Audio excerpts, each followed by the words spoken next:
Glória a Deus. Amém, irmãos? A paz do Senhor a todos. Abra sua Bíblia, por gentileza, em Apocalipse, capítulo 2.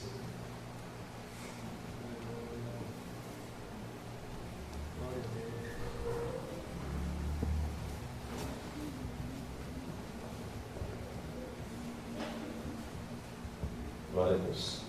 Apocalipse, capítulo 2. Culto de ceia é um culto, já é dito, né, o culto mais sublime da igreja na terra é o de ceia. Eu creio que os irmãos estão felizes por causa disso. Você está presente mais uma vez. Amém? Capítulo 2, versículo 1, podemos ler? Escreve ao anjo da igreja que está em Éfeso: isto diz aquele que tem na sua destra as 7 estrelas, que anda no meio dos 7 castiçais de ouro.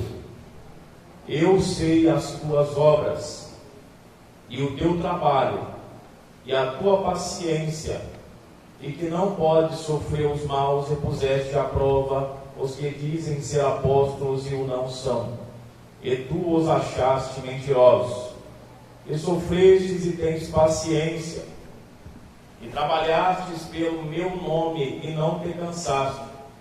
Tenho, porém, contra ti que deixaste o teu primeiro amor. Lembra-te, pois, de onde caíste, e arrependa-te, e pratica as primeiras obras. Quando não, brevemente a ti virei. Retirarei do seu lugar o teu castiçal, se não te arrependeres. Tens, porém, isto, que aborrece as obras dos Nicolaítas. Glória a Deus. Aos quais eu também aborreço. Quem tem ouvidos, ouça o que o Espírito diz às igrejas. Ao que vencer, dar-lhe-ei a comer da árvore da vida que está no meio do paraíso de Deus. Amém? Os irmãos podem tomar assento. Uma palavra conhecida. Peço que enquanto os irmãos ouçam a palavra, que os irmãos estejam em espírito de oração, para que a minha garganta suporte. Amém? Eu vim falando para minha esposa no meio do caminho, falei: hoje é o dia que o pastor Josué não pode de maneira nenhuma me dar oportunidade. E é justo nesse dia, mas o Senhor sabe de todas as coisas. Eu falei: se o Senhor deseja que eu ministre a palavra, me dê graça na minha garganta. E quando acabou, acabou. Amém? Mas há uma palavra para nós nesta noite. A carta ao Apocalipse, o livro do Apocalipse, melhor dizendo, ou o livro da revelação, foi entregue ao apóstolo amado, o discípulo amado, a João, quando estava na ilha de Patmos. E a Bíblia vai dizer que ele era o amigo íntimo de Cristo. Nós observamos pelo texto. João era diferenciado dos demais apóstolos porque ele não se interessava, como alguns apóstolos, apenas em ver as coisas acontecer. É bem verdade que muitos de nós estamos aqui por causa da comunhão com Cristo, mas é possível que alguns ainda estejam por curiosidade do que Cristo pode fazer. Alguns daqueles que andavam com Cristo estavam interessados apenas em saber o potencial de Cristo. Vê-lo andando sobre as águas era uma coisa maravilhosa, irmãos. Algo nunca visto. Mas João se interessava não por ver o poder de Cristo na multiplicação dos pães, ou na cura de um leproso, ou na ressurreição dos mortos. Mas João se interessava principalmente em reclinar a cabeça no peito do Mestre, para ouvir o que o coração dele queria dizer a nós. E poucos são esses que têm o interesse em ouvir a batida do coração de Cristo, saber o que ele tem falado para a igreja. Porque é fato de que os nossos lábios nem sempre falam, reproduzem o que o nosso coração reproduz. O que eu estou dizendo que às vezes Cristo pensava profundo, mas falava raso, porque ele sabia a capacidade daqueles que o ouviam. Algumas coisas profundas Cristo revelava apenas a quem tinha capacidade para suportar a revelação. Por isso que na mesa da ceia, ele vai falar: alguém há de me trair. Alguém há de me trair. E todos começam a se preocupar. E Pedro faz sinal, porque era visível essa intimidade que eles tinham um com o outro. E Pedro faz sinal, pergunta para ele aí. Ele pergunta e ele fala: aquele que põe a mão comigo no prato, esse há de me trair. Ele revela para João, porque ele sabe em quem ele conta certas coisas. Então a minha pergunta nessa noite para nós refletirmos, irmãos: será que nós somos crentes em quem Deus pode de fato revelar os seus mistérios, ou ele ainda precisa ocultar algumas coisas sobre o propósito da tua vida ou da minha vida?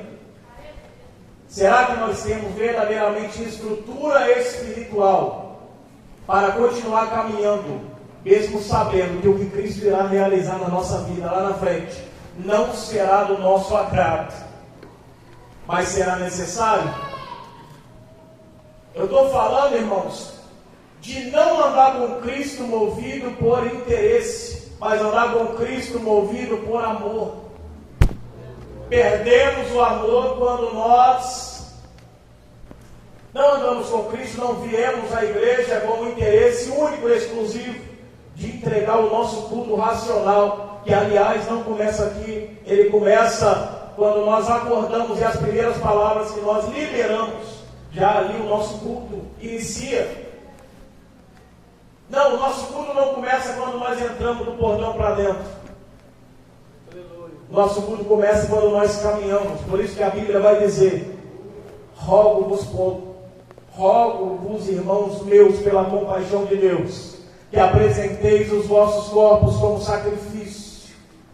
Sacrifício. E o que quer dizer isso aqui, irmãos? Paulo está montando um contexto que eles entendiam bem. No templo, eles cultuavam, trazendo um cordeiro e sacrificando um cordeiro. Mas agora Paulo vai dizer: agora não é mais sacrifício de cordeiro, não é sacrifício de terceiro. Agora, o sacrifício que Cristo espera de você e de mim é eu e você no altar. O sacrifício que Cristo espera de mim é a minha vida em sacrifício. Eu não estou falando de autoflagelação. Não estou falando disso. Isso é sacrifício de todo. Eu estou falando de você negar o seu eu dia após dia, acordar e falar: eu vou viver mais um dia para Cristo. Mais um dia eu vou viver crucificando o meu eu. Eu não sei o que a minha carne vai pedir hoje, mas não interessa, porque crucificado estou com Cristo, não vivo mais eu, mas Cristo vive em mim. E é isso que Paulo está dizendo. Esse é o verdadeiro culto, não se baseia em 2 horas. Aqui é lindo, é uma celebração e tanto, mas tenha convicção de que o momento onde Cristo está com os olhos fixados em você é quando você sai daqui. A maneira que você trata o teu irmão, a maneira que você trata o teu esposo, a tua esposa, a maneira que você trata os teus familiares, as pessoas do teu trabalho, é na nossa conduta, irmãos, de vida. Adoração é estilo de vida, culto é estilo de vida. Glória a Deus, aleluia, Jesus. Exatamente por isso, a raiz da palavra culto tem a ver com cultivar. Não sei se os irmãos sabiam disso. Significa que tudo aquilo que eu cultivo é o meu culto. E estou dizendo que se as suas atitudes não estão cultuando a Cristo, ela está cultuando alguém. A minha pergunta é: quem tem sido o ídolo oculto do teu coração, que precisa ser eliminado quanto antes? Porque não é só o diabo. Quando você se enfia em pecados. Você está cultuando a tua carne, principalmente. Você está dizendo, a minha carne vale mais do que o que Cristo fez na cruz do Calvário. A carta aos Hebreus vai deixar claro que quando nós, sabendo da verdade, negligenciamos a verdade, voltamos a praticar as mesmas obras de antigamente, nós estamos colocando Cristo de novo na cruz. Nós estamos elevando ele novamente ao tribunal quando Pilatos diz: o que vocês querem?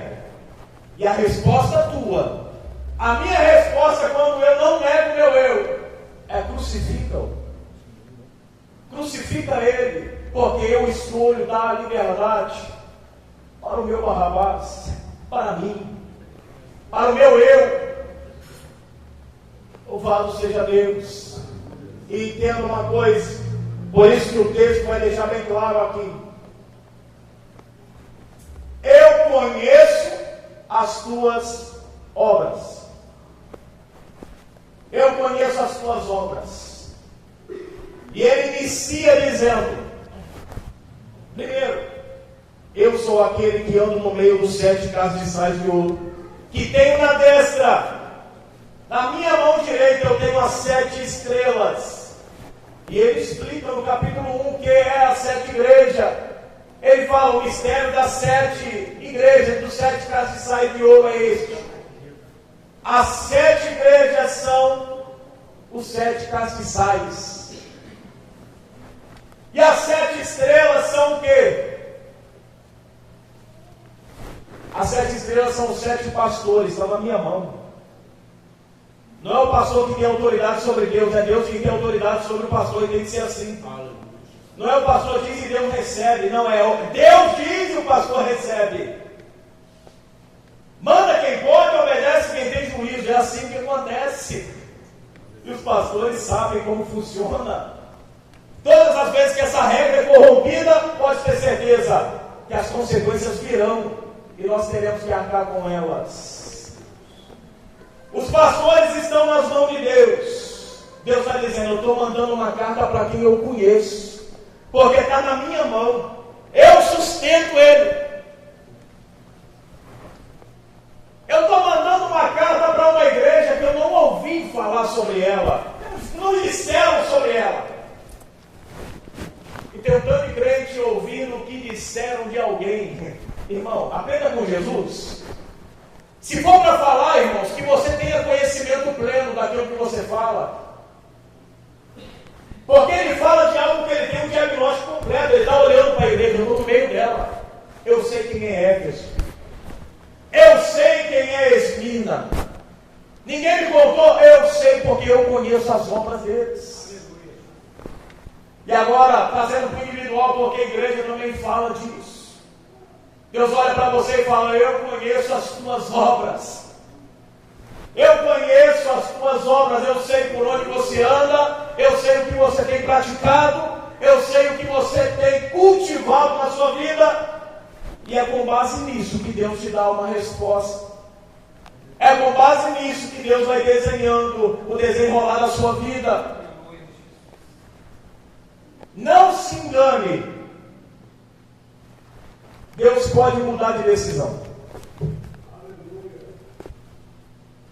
Eu sei que eu posso frustrar alguém aqui.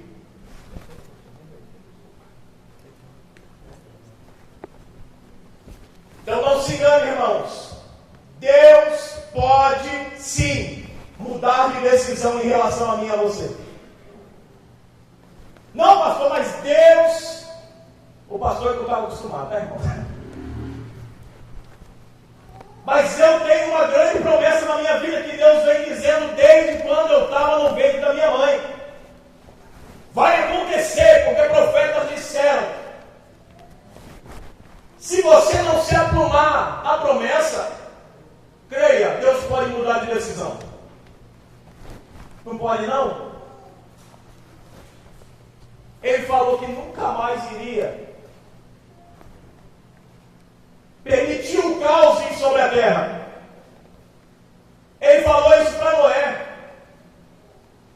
Só que o povo se corrompeu novamente. O que ele fez? a cidade de Sodoma e Gomorra. A vontade de Deus não é fazer isso, mas creia, a promessa é mais importante do que você. Por isso ele pode mudar a decisão. Sabe qual é a decisão de Deus que ele pode mudar? Ele pode tirar eu, tirar você e colocar alguém. Isso pode acontecer, irmãos, perdão, mas é a verdade. Por mais triste que seja, você não é exclusivo. Eu não sou exclusivo. Não sou substituível, nem você é insubstituível. Deus pode mudar, trocar as peças a hora que Ele quiser. Porque nesse tabuleiro quem manda é Ele. Alabai a céu. Ou você não viu Ele fazer isso quantas vezes? Ele muda, irmãos. Ele pode, Ele é o único que pode. Ana vai dizer: Tu és aquele que vai descer a sepultura e tornar subir dela. Louvado seja Deus. Então o que o Senhor deixa para nós, se aprume a promessa não vai se aprumar você. Se Deus disse para você que você será alguém com um ministério gigante, se prepare para estar de pé quando os baques vier, quando a vida jogar você para lá e para cá, porque se Deus tem um ministério grande, grande será as lutas e as tribulações que você vai ter que enfrentar. Irmão, nós temos que parar com essa coisa de criancinha. Porque a gente acostumou a fazer beicinho para a mãe e a mãe ceder. Quando a gente faz beicinho, Deus olha para a gente, sabe o que Ele fala, irmãos? Eu alistei como um soldado, não foi criança não. Eu te chamei com um propósito, para você erguer aqueles que ainda se comportam como criança lá fora, vivem a vida de qualquer jeito, não estão nem aí para o dia de amanhã. Irmão, Deus me deu voz, então vamos embora. Porque estava acabando. Aleluia. Então Deus te alistou, foi para a guerra. Não pense você que é para cruzar o braço e quando você chorar, fazer bem sim, Deus vai falar: Tá bom, minha filha, tadinho dela, tadinho dele. Não, Ele vai. Não, quando você está assim, Ele diz para você: Põe-te em pé. Aleluia. Eu falarei contigo. Eu conheço as tuas obras. Não foi isso que aconteceu com Ezequiel? Deus nos disse no capítulo 24: Amanhã eu vou tirar a delícia dos teus olhos. Amanhã eu vou tirar a delícia dos teus olhos. E se tratava da esposa de Ezequiel, aí Deus vai falar: Mas você não vai chorar. Você não vai prantear. Você não vai ficar de luto. É assim que Deus trata no início. Ezequiel podia bradar para o céu e falar: Não, Senhor, o Senhor não permitiria isso a um servo teu. Ele fala: É exatamente por ser um servo meu. Porque eu vou confiar coisas grandes exatamente para quem suporta a revelação. Aleluia. Entenda isso. E ele fala: Você vai gemer, mas em silêncio. Sabe o que é gemer em silêncio? Ele geme, mas ele não fala o motivo do seu sofrimento. Ele geme, mas ele não fala a causa dele estar entristecido naquele momento. Ele não fica falando: eu estou triste porque fulano de tal falou isso. Geme em silêncio. Essa foi a ordem para Ezequiel. E era a esposa dele. Ele não foi para casa, irmãos, para sofrer por antecipação. Sabe o que ele fez? Ele fala: A partir dali, anunciei o que aconteceria. E no outro dia, morreu a minha esposa. Fácil, né, irmãos? Mas esse é o jeito que Deus enxerga alguém que tem um grande chamado. Se prepare para baques. Não se prepare para ser aplaudido, não, irmãos. Porque aplausos vêm e vão. Hoje te abraçam, amanhã é pedrada. Olhe para Cristo, que é o autor e consumador da nossa fé. Paulo foi perseguido por irmãos da igreja, por falsos apóstolos que entravam dentro da igreja e às vezes batiam no ombro de Paulo e falavam: Paulo, na sua ausência pode deixar que eu prego. Na tua ausência, Paulo, deixa que eu dou a aula. Paulo, na tua ausência, fica tranquilo, eu vou aconselhar os irmãos que estiverem em dificuldade. Só que na ausência fazia tudo do contrário, desconstruía, criava rebelião.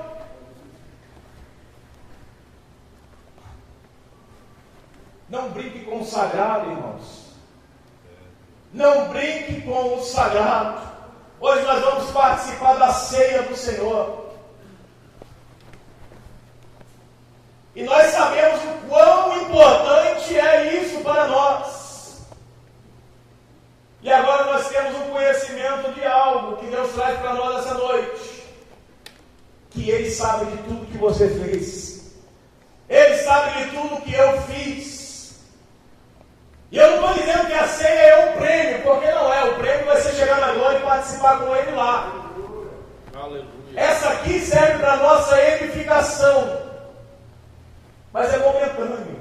A gente vai participar hoje. E tem crente que vira crente na ceia, no outro dia, no domingo, para desviar de novo.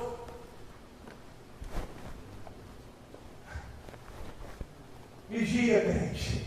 Que nós possamos, em nome de Jesus, entender que Deus não é menino. E Ele não te trata como tal, Ele te trata como homem. Ele te trata como mulher de Deus, serva do Senhor, servo do Senhor. Ele sabe a missão que Ele delegou a você.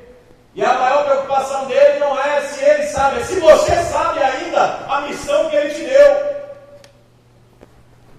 Porque Ele conhece as suas obras. Aleluia. Ele vai dizer: lembra-te de onde caíste.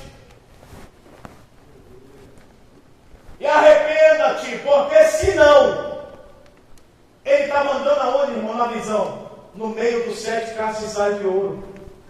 Isso não foi por um acaso essa visão. Não, foi para deixar bem claro para os pastores saber daquelas igrejas que ele estava falando de algo que ele sabia, tinha conhecimento, diagnóstico completo das igrejas. Então ele caminha e ele fala assim: se não se arrependerem, eu irei tirar de vocês o seu castiçal. O que é o castiçal ali que ele disse? A igreja. Haviam 7 castiçais. Ele enviou a carta para 7 igrejas, as quais ele tinha conhecimento pleno sobre cada uma delas. Ele estava dizendo: se você não voltar a amar como amava antes, você vai funcionar como igreja.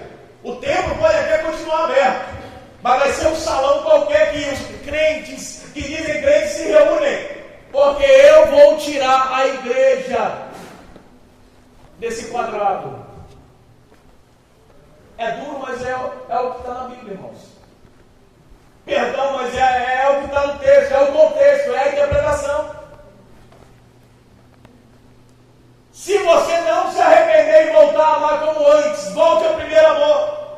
Eu vou tirar o teu castiçal, você vai deixar de ser igreja. Pode até continuar com o nome e com a fama, pelo que você fez, mas eu não estarei mais habitando, compactuando com as suas obras.